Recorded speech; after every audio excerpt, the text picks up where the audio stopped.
Chapter 10 Mirror, Mirror. I watch forlornly as Mr. B stands up from the couch and excuses himself. I will see you all at 9 o'clock for dinner, he says before leaving. Beauty sighs. Jonah and I exchange a defeated look. Mrs. Butler appears and shows the three of us up a grand staircase and down a long hallway. This is the guest wing, she says.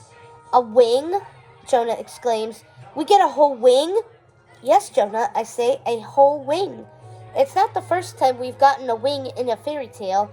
I'm excited to get to the room, though.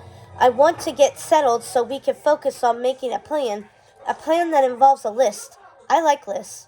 Our wing consists of a pretty sitting area that leads into 3 huge square bedrooms and 1 large marble bathroom with an extra large soaking soap or tub.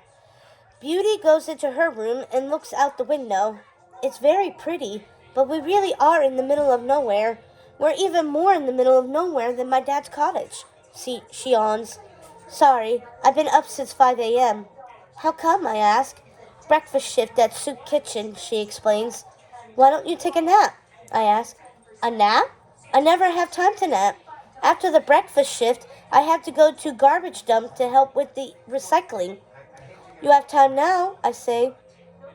She nods, looking pleased. Okay, I will. Good suggestion. I close her door and then follow Jonah into his room. This is amazing, he squeals, springing in onto his super high canopy bed. The carpet is extra soft, and the wallpaper has a pretty flower pattern, and the drapes are shimmery silver. It is nice, I admit. Does it bring back any other castle memories? Like the time we visited the Little Mermaid? Nope, Jonah says, and then jumps up and down on his bed. I walk out into the sitting area. It has 2 plush suede couches, a leather chair, and a shiny wooden desk. On one of the walls is a huge silver mirror. On another, there's a large gold clock. It's 5:30 here, I say worriedly. I just wish I knew what time it was back home. Mom and Dad could already be awake and looking for us. They could have called the police again. They called the police? Jonah asks, following me into the sitting room. He stands on one of the couch cushions and leaps off. Yes, once before, I say. I twist my hands together. I really hope they're not awake. I'm pretty sure they're still asleep, Jonah says, climbing back onto the couch. You have no way of knowing that, I say. Yeah, I do. No, you don't, I argue. Yes, I do. Look. Jonah points to the silver mirror on the wall. Oh my gosh, I yell and jump back. My parents are in the mirror. Not like trapped inside. I can actually see them in the mirror. It's as if there's a camera on their ceiling, and I can see them in their beds, all the way in Smithville. They are both fast asleep. Snores my dad, except it's more like in slow motion. Usually time at home is slower than time in fairy tales, so maybe a minute at home is an hour here, which means that this snore could go on for hours. This must be the magic mirror, I exclaim. Then I add in a whisper, do you think they can hear us? Can you hear us? Jonah hollers at the top of his lungs. Jonah, shush! Do you want to wake them up? I don't think they can hear us, Jonah says. I think it's a one-way mirror, like at the police station. When have you ever been to a police station? I ask. I haven't, he says, unfortunately. But I've watched TV, and a lot of shows take place in a police station. Okay, I let out a sigh of relief. This is hopeful. We know they're still sleeping. We don't know what time it is, but we know they're not awake and looking for us. We do know what time it is, Jonah says. Look at their alarm clock. Oh, he's right. The clock says it's 1:30 a.m. Let's see. We arrived in Kingdom around 10 in the morning, which was midnight at home. An hour and a half has gone by there, and 7.5 hours here. That means time is going about 5 times slower there, I say, calculating. For every hour at home, it's 5 hours here. And since they get up around 7, that gives us about 27.5 hours to make things right.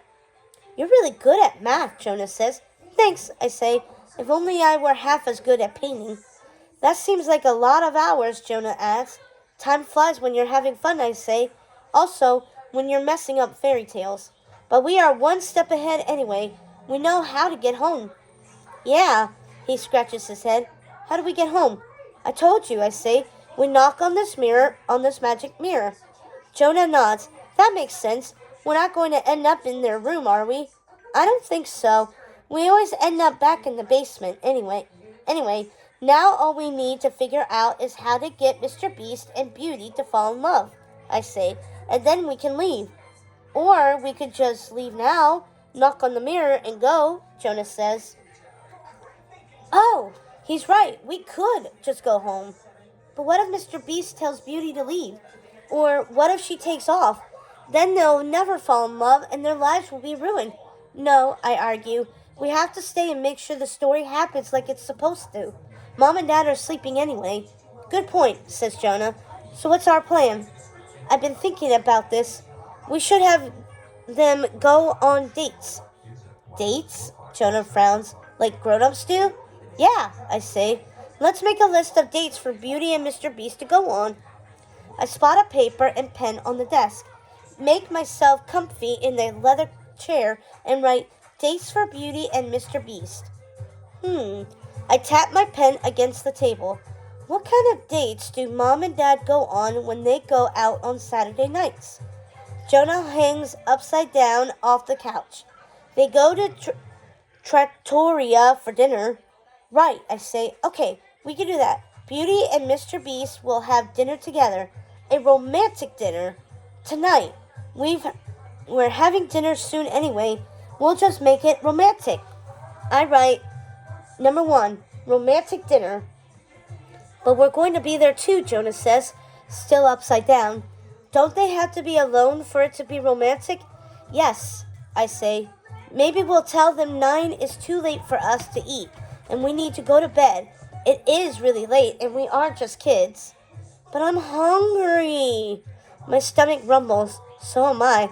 How about we eat a little and then excuse ourselves before dessert? But I like dessert, Jonah protests, his face turning red from being upside down. Jonah, you can have dessert at home. Fine, he grumbles. What else do Mom and Dad do for date nights? I ask. They go to the movies, Jonah says. Perfect, I write. Number 2, go to the movies.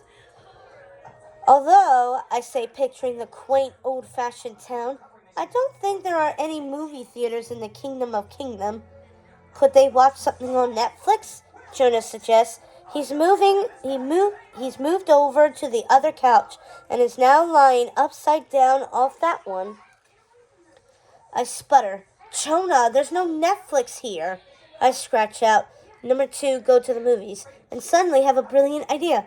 But we could make a movie. We could put on a show for them. I write, number 2, go to a show. Oh, cool, Jonah cries, flipping the right side up. We could put on a play, or sing a song for them, or do a dance routine for them. I don't want to hurt his feelings, but Jonah doesn't have the best singing voice, or acting skills, or dance abilities. Maybe a show isn't the best idea. Or instead of the 2 of us putting on a play, maybe the 2 of them could play a game. The game you guys were just playing, maybe? Flying Crocodile? Jonah asks hopefully. No, the card game. Trump! He somersaults off the couch and sprawls across the floor. Yes, good idea, Jonah says. Mom and Dad play rummy sometimes on vacation. It'll be like that. He climbs back on the couch and starts jumping. Careful, I say. One of these days, you're going to hurt yourself. But yes, like rummy, exactly. I cross out number 2, go to a show, and write number 2, play Trump. So no singing or dancing? Jonah asks. No, I say, but then I have a flash of remembering Mom and Dad dancing at a wedding. But they can dance. Beauty and Mr. Beast dance in the movie. Dancing is really romantic. Don't you remember Nana saying that she fell in love with Grandpa after they danced together at a school social for the first time? Oh, yeah, Jonas says. I add, number 3, dance together. I relax against the back of the chair. Perfect. These are 3 great date ideas. If they do what I say, Beauty and Mr. Beast are going to fall in love for sure. Jonas somersaults off the couch again and bangs into the wall. Ouch, he says, rubbing his elbow. Now, if only Jonah would do what I say, we'd be all set.